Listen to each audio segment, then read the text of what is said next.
Welcome back. ये कहानी है तैमूर नगर के दो लड़कों की। एक का नाम आशीष था और दूसरे का नाम रोहित। वो दोनों एक साथ ही एक ही कंपनी में जॉब किया करते थे। एक रोज़ उन दोनों को ही एक साथ सैलरी मिलने के कारण वो दोनों रात भर पार्टी कर रहे थे। उन लोगों को घर जाने का बिल्कुल भी होश ही नहीं था। देखते ही देखते उनकी घड़ी में अब 12 बज चुके थे। जब उन दोनों ने देखा कि अब सारे होटल बंद हो रहे हैं और काफ़ी मार्केट भी बंद हो चुकी है, तो उन्होंने घड़ी की तरफ देखा तो घड़ी में 12 बज चुके थे। अब उन दोनों को होश आया कि उन्हें घर भी जाना है। वो दोनों अपनी कंपनी से अपने घर की तरफ रवाना हो गए। आशीष बाइक चला रहा था और रोहित पीछे बैठा हुआ था। जिस जगह से वो लोग निकला करते थे, रास्ते में एक बहुत ही घना जंगल पड़ा करता था, जिसके किनारे से एक हाईवे सड़क जा रही थी। वो दोनों उसी हाईवे पर जा रहे थे। फिर अचानक ही रोहित को उस हाईवे पर कुछ चमकता हुआ नजर आया और रोहित आशीष से कहने लगा, अरे आशीष, क्या तुझे वो हीरे जैसी कोई चीज़ नज़र आ रही है? आशीष ने देखा और वो कहने लगा, अरे हाँ यार, लेकिन ये इतनी ज़ोरों से कैसे चमक सकता है? क्या चीज़ है? चलो पास में चलकर देखते हैं। फिर आशीष ने उस रोशनी के बिल्कुल करीब जाकर के अपनी गाड़ी रोक दी और रोहित तुरंत ही बाइक से उतरा और उस रोशनी की तरफ बढ़ा। जैसे ही रोहित उस रोशनी के करीब गया तो वो रोशनी बहुत ही ज़्यादा तेज हो गई, यानी कि पूरी की पूरी सड़क पर सिर्फ रोशनी ही रोशनी हो गई। और अचानक ही वो सारी रोशनी कहीं गायब हो गई। रोशनी इतनी ज़्यादा थी कि अब उन दोनों को कुछ भी नज़र नहीं आ रहा था।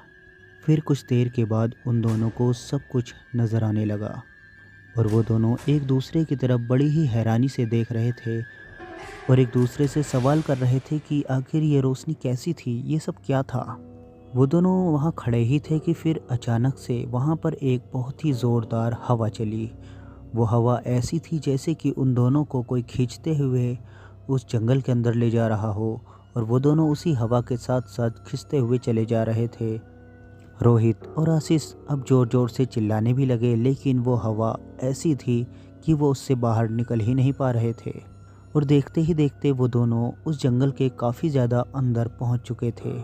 फिर अचानक ही चारों तरफ से हवा बिल्कुल बंद हो गई, यानी कि एक पत्ता भी नहीं हिल रहा था।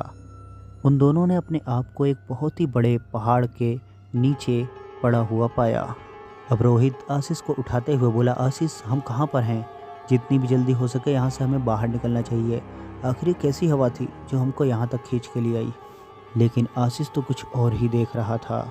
आशीष बहुत ज़ोर से कांप रहा था और उसके दिल की धड़कन बहुत ही ज़्यादा तेज़ थी। ये सब देखते हुए आशीष ने उसी पहाड़ के ऊपर अपनी उंगली का इशारा किया और रोहित को कुछ दिखाया। अब रोहित की भी दिल की धड़कनें काफ़ी तेज़ हो चुकी थी और वो भी बहुत ज़ोर से चिल्लाने लगा। वो दोनों जिस पहाड़ के नीचे थे, उस पहाड़ के ऊपर कोई बैठा हुआ था, जिसके सर से दो लंबी लंबी सींग निकल रही थी और उसके बहुत ही घने बाल थे। उसका चेहरा तो इंसानों जैसा था, लेकिन कुत्ते की तरह लंबा था।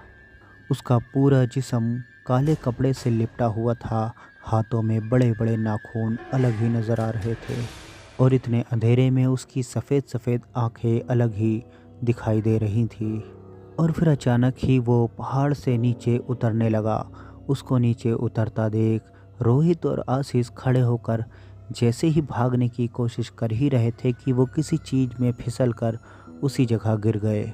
जब रोहित ने देखा कि उसके पैर में ऐसी कौन सी चीज़ फंसी है जिससे कि वो गिर गया, तो उसने पाया कि उसके पास किसी की लाश पड़ी हुई है जो पूरी तरह खून से लथपथ है, लेकिन उसका सर नहीं है। फिर अचानक ही वो शैतान उन दोनों के काफ़ी करीब आ गया और आते ही उसने आशीष को गर्दन से पकड़ा और एक पत्थर के ऊपर ले जाकर लेटा दिया और अपने पास से एक बड़ा सा नोकीला सा हथियार निकाला, जिससे कि वो आशीष को मारने ही वाला था। और आशीष बहुत ज़ोर ज़ोर से चिल्ला रहा था, लेकिन रोहित ने बहुत ही हिम्मत का काम किया। वो भागते हुए गया और आशीष से जाकर बिल्कुल लिपट गया और उस शैतान से कहने लगा, हमें मत मारो, हमने तुम्हारा क्या बिगाड़ा है? अगर हमसे कोई गलती हो गई है तो हमें माफ़ कर दो, हमें यहाँ से जाने दो। फिर वो शैतान उन दोनों को बहुत ही गुस्से भरी निगाहों से देखने लगा और कभी तो वो आशीष की तरफ देखता और कभी रोहित की तरफ देखता। फिर अचानक ही उसको पता नहीं क्या समझ में आया कि वो पीछे हट गया और रोहित को अपने पास बुलाया और फिर आशीष को भी झंझोड़ करके उठाकर खड़ा कर दिया और दोनों को सामने खड़ा करके कहने लगा, जो काम मैं तुमसे कहूँगा अगर वो तुम कर दो तो तुम्हें इतना माला माल कर दूँगा कि इतनी दौलत तुमने कभी अपनी ज़िंदगी में नहीं देखी होगी। ये बात सुनते ही आशीष उठ के खड़ा हो गया और उसने रोहित का हाथ पकड़ा और वो भागने की कोशिश करने लगा। कुछ दूर तक आशीष लड़खड़ाते हुए भागता रहा। फिर अचानक ही रोहित ने आशीष का हाथ छोड़ दिया और आशीष लड़खड़ाते हुए अकेला ही उन जंगलों में भागता चला गया। रोहित पलटकर उस शैतान के पास आ गया और उससे पूछने लगा, क्या करना होगा मुझे? फिर वो शैतान एक बहुत ही गरजती हुई आवाज़ में बोला, अगर तुम मेरे पास इंसानों को लेकर आओगे तो मैं तुम्हें सोने और चांदी के सिक्के दूंगा। और उस शैतान ने अपनी मुट्ठी से 2-3 सोने के सिक्के और चांदी के सिक्के नीचे ज़मीन पर गिरा दिए, जिसमें से 2 सिक्के रोहित ने उठा लिए और वो उन्हें देखने लगा। वो शैतान बोला, तुम इसे ले जा सकते हो, लेकिन तुम्हें मुझसे वादा करना होगा कि तुम इंसानों को यहाँ लेकर आओगे। अगर तुम ऐसा नहीं करोगे तो ना तो अब तुम मुझसे बच पाओगे और ना ही तुम्हारा दोस्त।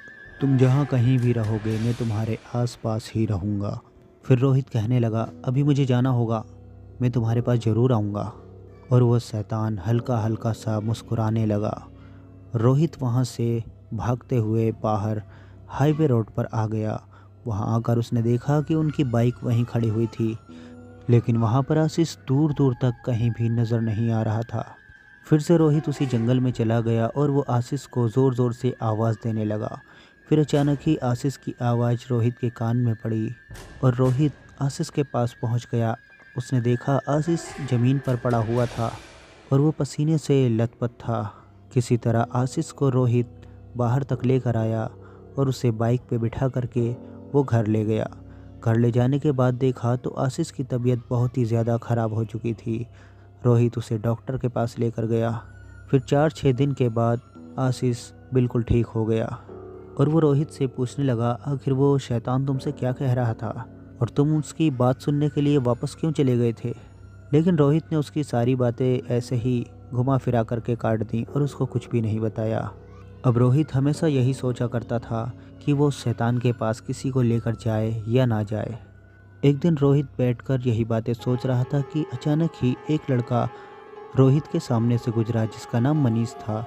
मनीष की और रोहित की एक बार बहुत पहले लड़ाई हो गई थी, जिसकी वजह से उन दोनों में ज़्यादा बोलचाल नहीं थी। फिर रोहित ने सोचा क्यों ना मैं इसी को सबसे पहले उस शैतान के पास लेकर के जाऊं। मेरा बदला भी पूरा हो जाएगा और ये भी पता चल जाएगा कि वो शैतान मुझे कुछ देगा या नहीं। रोहित तुरंत ही उठकर खड़ा हुआ और वो मनीष के पास चला गया। उससे जाकर उसने उस दिन के बारे में माफ़ी मांगी और उससे एक पक्की दोस्ती करने को कहा। फिर उन दोनों के बीच कुछ दिन के बाद दोस्ती हो गई। फिर एक दिन रोहित ने मनीष से कहा, मैं तुझे एक ऐसी जगह दिखाना चाहता हूँ जिसको तू कभी भी भूल नहीं पाएगा, लेकिन उसके लिए तुझे मेरे पास रात में 11 बजे आना पड़ेगा। मनीष भी उसकी ये बात मान गया और वो अगले ही दिन रात के 11 बजे उसके पास आ गया। रोहित मनीष को लेकर के उस जंगल की तरफ रवाना हो गया और लगभग रात के 12:30 बजे उस जगह रोहित पहुँच गया। वहाँ जाने के बाद मनीष को डर लगने लगा, क्योंकि वो जगह बहुत ही ज़्यादा सन्नाटे वाली थी। दूर दूर तक कोई भी नज़र नहीं आ रहा था, सिर्फ अंधेरा ही अंधेरा था। अब रोहित ने घड़ी में टाइम देखा कि 12:30 बज चुके थे और वो मनीष का हाथ पकड़ के उस जंगल की तरफ ले जाने लगा। मनीष कहने लगा कि मैं इस जंगल में नहीं जाऊंगा, मुझे तो बहुत ज़्यादा डर लग रहा है। लेकिन रोहित के बहुत ज़्यादा कहने पर मनीष उसके साथ उस जंगल में चला गया और फिर अचानक ही वो शैतान भी उस जगह नज़र आ गया। उस शैतान को देखते ही मनीष बहुत ज़ोर ज़ोर से चिल्लाने और चीखने लगा, लेकिन अचानक ही उस शैतान ने आकर के मनीष का हाथ पकड़ लिया और उसे खींचते हुए उसी जगह पर ले गया जिस पत्थर पर वो शैतान उस रोज़ बैठा हुआ नज़र आया था। फिर उस शैतान ने 4-5 सोने और चांदी के सिक्के रोहित को दे दिए। रोहित उस शैतान से कहने लगा, तुम इसके साथ क्या करोगे? वो शैतान ज़ोरों से चिल्लाकर बोला, यहाँ से चले जाओ, तुम इसी तरह मेरे पास इंसानों को लाते रहो और मैं तुम्हें माला माल कर दूंगा। उसके बाद रोहित वहाँ से चला गया। इधर मनीष बहुत ज़्यादा डर रहा था, उसके हलक से आवाज़ तक बाहर नहीं निकल रही थी। और फिर अचानक ही उस शैतान ने एक बहुत ही धारदार हथियार अपने पास से निकाला और मनीष का सर उसके धड़ से अलग कर दिया। अब रोहित यही सोच रहा था कि आखिर मनीष के साथ उसने क्या किया होगा। अब कुछ दिनों के बाद रोहित ने उन सिक्कों को भी बेच दिया था और उसके पास काफ़ी पैसे आ गए थे, जिसकी वजह से उसने सोचा कि मुझे और पैसा चाहिए। अब रोहित एक बार फिर से एक लड़के को और उस शैतान के पास ले गया और वहाँ से उस शैतान ने उसे काफ़ी सिक्के दिए। इसी तरह से रोहित उस शैतान के पास जाता रहता था और लोगों को उस शैतान को दे दिया करता था, जिसके बदले में उसे काफ़ी सिक्के मिल जाया करते थे। लेकिन जब धीरे धीरे उस जगह के लोग गायब होने लगे और आए दिन गुमशुदा की तलाश के पोस्टर वहाँ लगने लगे, तो ये सब देख करके एक रोज़ आशीष ने रोहित से पूछा कि आखिरी दिन उस दिन मैंने तेरे साथ उस व्यक्ति को देखा था, उसके बाद से वो नज़र नहीं आया। तो रोहित ने उसकी बात काट दी और उसने वहाँ से उसे जाने को कहा। अब रोहित का नेचर आशीष को बिल्कुल भी पसंद नहीं आता था और वो उससे कटा कटा रहता था, यानी दूरी बना के रखता था। आशीष को रोहित के ऊपर धीरे धीरे शक होने लगा और एक रोज़ आशीष रोहित के पीछे पीछे उस जंगल तक पहुंच गया जिस जंगल में रोहित लोगों को ले जाया करता था। उस रोज़ भी रोहित एक लड़के को अपने साथ उस जंगल की तरफ ले जा रहा था। उसके पीछे पीछे आशीष भी पहुंच गया और उसने ये सब कुछ अपनी आंखों से देख लिया। उसके बाद रोहित तो वहाँ से चला आया, लेकिन आशीष वहाँ से नहीं आया। आशीष देख रहा था कि वो शैतान उस लड़के के साथ क्या करेगा। फिर अचानक ही उस शैतान ने वही किया जो सबके साथ करता था, उस लड़के का भी सर उसके धड़ से अलग कर दिया। ये सब देख करके आशीष वहाँ से दौड़ते हुए बाहर की तरफ आया।